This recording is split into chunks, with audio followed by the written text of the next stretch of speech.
So that would tell you that, to me, it was very disappointing, the movie. Not necessarily his fault. And that collapse didn't begin at the baseline. Eala had led 5-1 in that second set. The Filipino fans inside Design Center Linz were already celebrating. A former French Open champion was crumbling in real time. Double faults leaking, errors multiplying, world number 23 looking every bit as vulnerable as her rankings suggested she shouldn't. Until Ostapenko stopped playing tennis entirely. At 1-4 and 15-40, her most desperate moment, she turned toward the stands, extended her racket toward a spectator, pulled a tournament official into the conversation, broke every rhythm Eala had spent 90 minutes building. And then, from that exact calculated pause, they won 6 straight games to close the match. John McEnroe, the original architect of on-court psychological warfare, went completely off about Ostapenko's behavior. And then there's other times where she wouldn't be feeling it, and there'd be a 17-year-old guy who's the #1 guy in... His recognizing secret manipulation during a tennis match isn't an opinion. It's a master locksmith identifying exactly how someone picked a lock. Ostapenko carries a 6-0 lifetime record against world #1 Swiatek. The pattern of how she wins ugly matches runs deeper than talent alone. Subscribe to this channel immediately. The audience that understands tennis at this level deserves analysis that goes beyond the scoreline. 5-1 became 5-7. One moment, one gesture, one match completely rewritten. Let's rewind to exactly where this match started unraveling, because the crowd confrontation didn't arrive out of nowhere. Ostapenko entered Linz carrying specific motivation. She had lost to Eala twice already. Miami Open 2025, a straight sets defeat. Eastbourne, a retirement that handed Eala the win without even finishing the match. 2 losses, 0 victories, against a 20-year-old who hadn't yet broken into the top 50 when their rivalry began. For a player of Ostapenko's caliber, a Grand Slam champion, a former top 10 player, a Linz title holder, that record stings in a particular way that statistics alone don't fully capture. So she arrived in Austria with something to prove, and from the very first game, the match reflected that tension. Eala settled quickly. Both players held serve comfortably through the opening 5 games before the Filipino began tilting baseline exchanges in her favor. She's humble and she works hard. Humble. Yes. That's why we like her, you know, because she's the face of the Philippines. A clean break opened a 4-2 lead for a player ranked 46th in the world, dictating terms against a top 25 Grand Slam champion on clay. Ostapenko's best surface historically represented a significant statement. Then the shift happened. Ostapenko broke back immediately in the 7th game. Her trademark aggression, flat, heavy ground strokes, designed to compress time and eliminate the opponent's preparation window, began finding consistency. Eala's first serve percentage dropped at precisely the wrong moment. 4 consecutive games to Ostapenko. First set sealed 6-4. Nothing suspicious there. Momentum swings happen, players raise their level. That's tennis. But watch what happens next. Because the second set is where this story becomes genuinely uncomfortable to explain through conventional match analysis. Eala came out of the changeover transformed. Whatever adjustment she made tactically between sets produced immediate results. 4 consecutive games to open the second set. 2 clean service breaks put her in a position of complete control. Ostapenko was visibly frustrated, leaking double faults. Her body language broadcasting the kind of discomfort that experienced tennis observers recognize immediately. At 5-1, with Ostapenko serving, the match appeared mathematically settled. Not definitively over, tennis produces comebacks from 5-1, but the momentum, the crowd energy, the psychological weight of the scoreline all pointed firmly toward a 3rd set at minimum. This is where the sequence of events matters enormously. Ostapenko held serve to make it 1-5, a routine hold under pressure, nothing remarkable. Then, at 1-4 during that same stretch, broadcast footage captured the precise moment she turned away from the baseline mid-match and directed her attention toward the crowd. Not a glance, a full confrontation. She extended her racket toward a specific spectator and verbally challenged him to come down and play in her place. The implication being that this particular individual had been heckling her from the stands throughout the second set collapse. She then flagged a tournament official, pointed toward the spectators section, made clear she wanted intervention if the behavior continued. The entire sequence took less than 2 minutes in real time, but those 2 minutes functionally ended Alexandra Eala's match. From that moment forward, from the resumption of play after that confrontation, Ostapenko won every single game remaining, 6 consecutive. The 5-1 lead that had felt insurmountable dissolved completely. Eala couldn't hold serve, couldn't convert return opportunities, couldn't recapture the baseline. Dominance she'd displayed for the previous 40 minutes of that set. Final score, 6-4, 7-5 to Ostapenko. Here's what the live coverage didn't adequately address, and what John McEnroe, watching this unfold, found deeply problematic. So that would tell you that, to me, it was very disappointing, the movie. Not necessarily his fault. Was that confrontation genuinely spontaneous frustration? Or was it a calculated interruption, timed with surgical precision at the exact moment Ostapenko needed to disrupt Eala's rhythm, reset the psychological temperature of the match, and manufacture a momentum shift that her ground strokes alone weren't producing? McEnroe, who spent the better part of his professional career being accused of exactly this kind of calculated on-court disruption, recognized the pattern. His entire legacy contains documented examples of using confrontations with officials, linespeople, and crowds as psychological tools. Not always consciously, not always deliberately, but effectively, consistently, devastatingly. Alex is someone I get along very well with on and off the court. Again, another physical battle, but when he watched Ostapenko work through that sequence at 1-4 and 15-40, he didn't see a player losing her temper. He saw a player executing a strategy. There's a meaningful difference between those two things. And the distinction is precisely what makes his reaction carry weight that other commentators simply don't possess on this specific subject.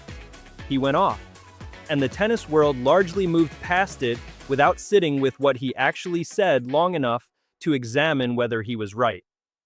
Dismissing Wednesday night in Linz as a one-off emotional moment requires ignoring a documented pattern that runs throughout Ostapenko's career and has accelerated noticeably through her 2026 season. For me personally, it's a big jump. I've worked really hard this past. Her relationship with electronic line calling has been a persistent talking point among opponents and analysts for years. She challenges calls with a frequency that goes beyond statistical probability, a pattern opponents describe as disruptive regardless of whether the challenges succeed. The act of challenging itself interrupts rhythm, forces the opponent to wait, breaks concentration at moments of momentum. Whether intentional or habitual, the effect on match flow is identical. Her 6-0 lifetime record against Iga Swiatek, the world number 1, is the statistical anomaly that no straightforward tennis analysis fully explains. Swiatek is the most dominant clay court player of her generation. Ostapenko has never lost to her, not once across 6 meetings.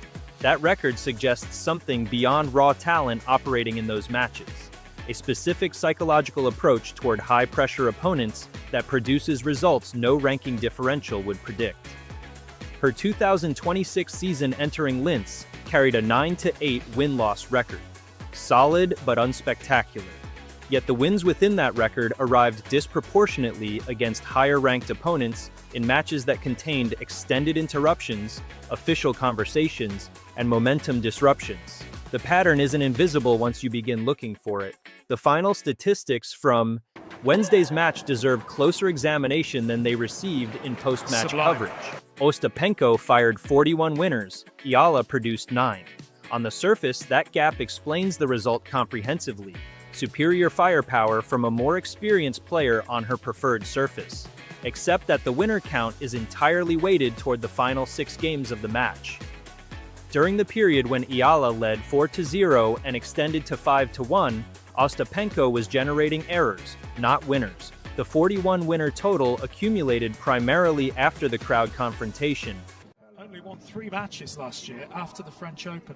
Really unraveled for her. During the 6-game run that closed the match, which means the statistics don't describe a player who was consistently dominant.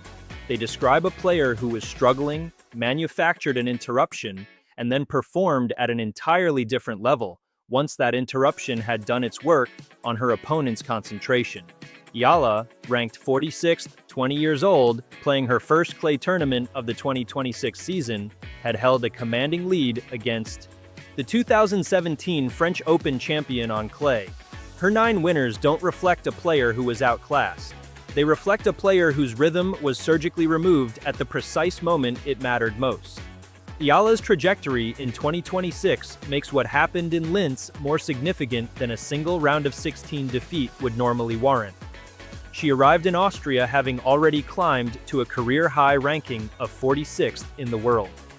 Her 2025 Miami Open run, defeating Ostapenko, Madison Keys, and Iga Swiatek consecutively as a wildcard, announced her as a genuine force on the WTA Tour rather than a promising prospect. Mats Wilander, a 7-time Grand Slam champion, had publicly compared her tennis intelligence to John McEnroe's, a compliment that carries enormous historical weight given what McEnroe produced at his peak. She was trained at the Rafa Nadal Academy. She defeated Swiatek. She reached the Miami Open semifinals. She broke into the top 50. For a 20-year-old from the Philippines, a country that had never previously produced a WTA top 100 player before Eala, every match carries cultural significance that extends well beyond rankings and prize money.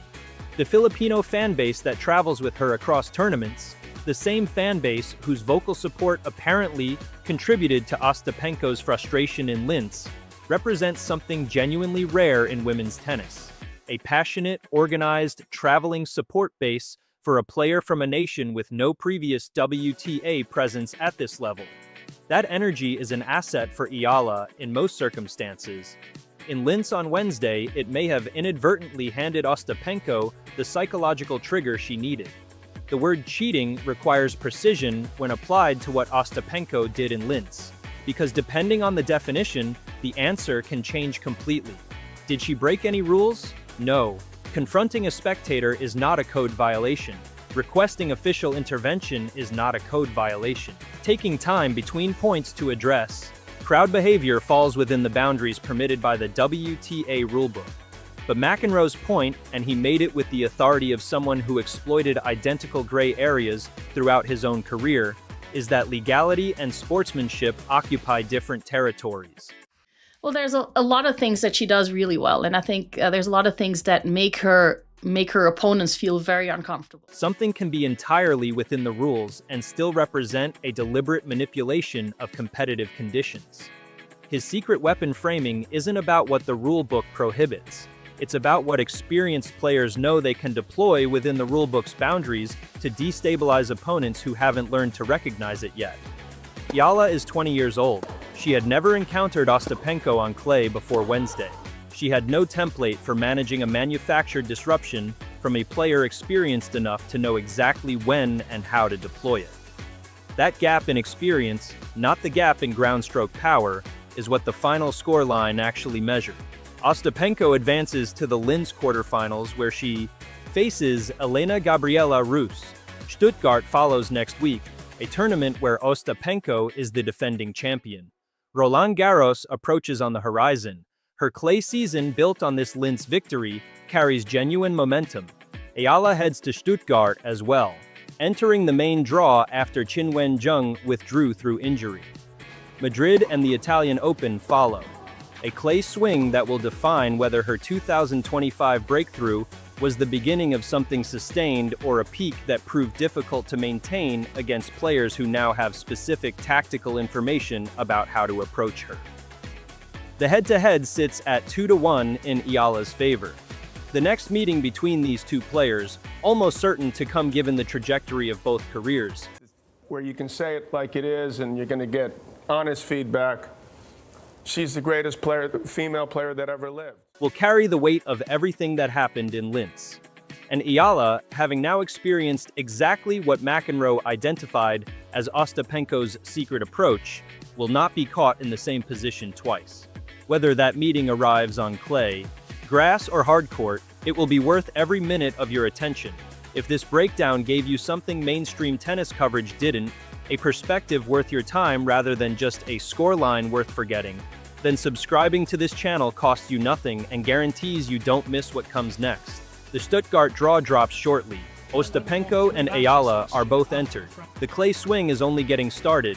Hit subscribe, turn the notification bell on. Because the next chapter of this story is already being written, and this channel will be the place where it is read properly.